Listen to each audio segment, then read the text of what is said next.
নন্দীগ্রামের জাহাজ রিপেয়ারিং ফ্যাক্টরির সেকেন্ড ব্লগে তোমাদের সকলকে স্বাগতম। এই বড় যে জাহাজটা দেখতে পাচ্ছ, এটাতে আজকে আমরা ভিতরে যাব আর কি কি জিনিস আছে সেটা দেখবো। চলো, প্রথমে আমরা সিঁড়ি বেয়ে জাহাজের ডেকের উপরে উঠতে শুরু করলাম। যেহেতু ডেকটা মাটি থেকে অনেকটা উঁচুতে ছিল, তাই সিঁড়ি বেয়ে আস্তে আস্তে উপরে উঠে চলছিলাম। সিঁড়িগুলো ছিল পুরোটাই লোহার তৈরি, আর দেখতে পাচ্ছ এটা হলো পুরো ডেকটাই ছিল স্টেনলেস স্টিলের তৈরি। তো এতটাই লম্বা ছিল যে এখানে একটা ক্রিকেট খেলার মাঠ হিসাবে গণ্য করা যাবে। আর জাহাজটাতে যেহেতু রিপেয়ারিংয়ের কাজ চলছিল, সেই জন্য সব জিনিস ছড়িয়ে ছিটিয়ে ছিল। আর ওটা ছিল আমাদের জাহাজের যেখান থেকে ক্যাপ্টেনরা জাহাজটাকে পরিচালনা করে সেটার মেন অংশ। আর এদিকে যে কালো টাইপের বেলুনের মতো অংশটা দেখতে পাচ্ছ, সেটাতে একটা ছিল আমাদের যদি জাহাজ কোনো কারণবশত সমুদ্রে ডুবে যায় বা কোনো দুর্ঘটনার কবলে পড়ে, তো সেক্ষেত্রে আমাদের এই জিনিসের মধ্যে জাহাজের যে প্রয়োজনীয় কিছু সামগ্রী থাকে সেগুলো সেটার মধ্যে রেখে জলের মধ্যে ভাসিয়ে দেওয়া হয়। এটা পুরো একটা রবারের কালো অংশ দিয়ে তৈরি, পুরো বেলুন আকৃতি।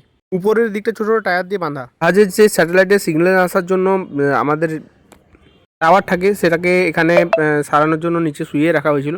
আর ওই দিকটা ছিল জাহাজের লাস্ট পার্ট, সেটার দিকে আমরা ধীরে ধীরে আগাচ্ছিলাম পুরো জিনিসগুলো দেখার জন্য। তো এখানেও যেহেতু সার্ভিসিংয়ের কাজ চলছিল বা রিপেয়ারিং কাজ চলছিল, সেটার জন্য ধীরে ধীরে এখানে সব জিনিস ছড়িয়ে ছিটিয়ে রাখা ছিল। তো চলো, এটা পুরোটা দেখে পরে আমরা চলে যাব পরের অংশের দিকে, যেখানে আমাদের ক্যাপ্টেন জাহাজটাকে পরিচালনা করে, সেই মেনলি যেখানে আমাদের ক্রুরাও কাজ করে, সেই অংশটা দেখার জন্য পিছনের দিকে যাব। আর এইখানে এই যে যেহেতু অয়েল ট্যাঙ্কার ছিল, উপর থেকে এরকম ছোটো ছোটো গেট করা ছিল, যেটার মধ্যে দিয়ে ভিতরের অয়েলগুলোকে রাখা হতো। পুরো জাহাজটাকে এইভাবেই সিস্টেম করে হচ্ছিল। আর রিপেয়ারিংয়ের জন্য এই যে দেখো, ডেকের উপরে কিছুটা অংশ ফাঁকাও রাখা ছিল। এখান থেকে আমরা জাস্ট দেখছিলাম। তো জাহাজটার নিচে প্রায় গভীরতা ডেকের থেকে প্রায় 200 মিটার নিচে হবে একদম। তো এটার মধ্যে দিয়ে খোপ খোপ করে কন্টেনারের মতো খোপ খোপ করা হচ্ছিলো, যেটাতে অয়েলের আলাদা আলাদা ভাগভাবে রাখা হয়। চলো এবার যাব যেখানে জাহাজের মেন কেবিন, যেখান থেকে জাহাজটাকে পরিচালনা করা হয় বা চালানো হয়, সেখানেই যাব। তো দেখতে হবে পুরো ভিডিওটা। ডেক থেকে আমরা সিঁড়ি দিয়ে উঠে ধীরে ধীরে ক্যাপ্টেনের রুমের দিকে আগাচ্ছিলাম। তো দেখতে তো পুরো ভিডিও। আর ধীরে ধীরে যাচ্ছিলাম তো যেখানে ক্যাপ্টেনরা থাকে এবং জাহাজ যেখান থেকে চালনা করা হয় সেটা।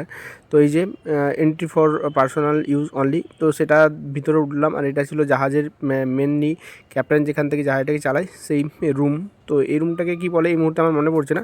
তো সেটার ভিতরে গেলাম, এখান থেকে জাহাজটাকে চালানো হয়। আর এই যে দুটো হ্যান্ডেলের মতো, সেটা ছিল জাহাজের স্টিয়ারিং। তো পুরো কেবিনটা ভালো করে দেখছিলাম, এখান থেকে জাহাজকে চালানো হয়। আর এই দাদার সাথে আমাদের পরিচয় হলো, উনি এই জাহাজে সার্ভিস করেন। তো ইনি আমাদের সব রুমগুলো দেখাচ্ছিলো। এটা ছিল যারা এখানে ক্রু থাকে, ক্রুদের জন্য বেডরুম। এই যে দুটো বেড, একটা রুমের মধ্যে দুজন ক্রু থাকতে পারে। তার মধ্যে ছোট্ট ওয়ার্ড্রপ ছিল থাকার জন্য, ফ্যান, টিভি ছিল। আর এই যে এদিকে ধীরে ধীরে বললো চলুন আপনাদের পুরোটাই ঘুরিয়ে দেখে। এটা ছিল জাহাজের মধ্যে ইঞ্জিন রুম। এই যে নিচে নেমে যাচ্ছিলাম, জাহাজ থেকে নিচের দিকে নামছিলাম আমরা, প্রায় যেখানে ইঞ্জিন সব আছে সেটাকে ইঞ্জিন রুম বলছে, এখানে যাচ্ছিলাম। আর এখানে দেখলাম প্রচুর পরিমাণে বড় বড় জেনারেটর রয়েছে। আরও জাহাজের চালানোর জন্য যে সমস্ত অত্যাধুনিক মেশিন, সেই সব সমস্ত কিছুই ছিল। আর খুবই সব উন্নত মানের প্রযুক্তি আর জিনিসপত্র রাখা ছিল। এখানে জেনারেটর ছিল প্রচুর পরিমাণ। আর এটা ছিল ইঞ্জিন রুম। তো এটা আমরা দেখছিলাম।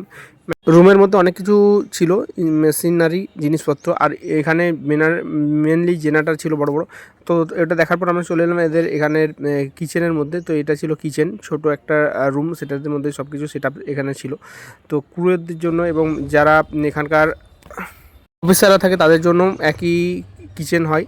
তো এইখানে কিচেনের পরে আমরা বাইরের দিকে বেরিয়ে এসেছিলাম। আর এখানে দেখছিলাম যে যেখানে জাহাজের মধ্যে খাবার জল রাখা হয়, তো সেটাও জায়গাটা আমরা দেখলাম। এটার ভিতরে পুরো খাবার জলে ভর্তি ছিল।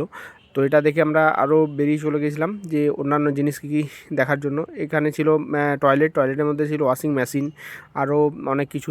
আর এটা ছিল বাইরের দিকে যে অংশটা আমাদের যেখানে সেলার আর নেভির ক্যাপ্টেনরা থাকে, সেই অংশটা দেখতে দেখতে ধীরে ধীরে পুরো দাদার সাথে কথা বললাম আর নিচে নেমে গেছিলাম। পুরোটা মোটামুটি দেখা হয়েছিল।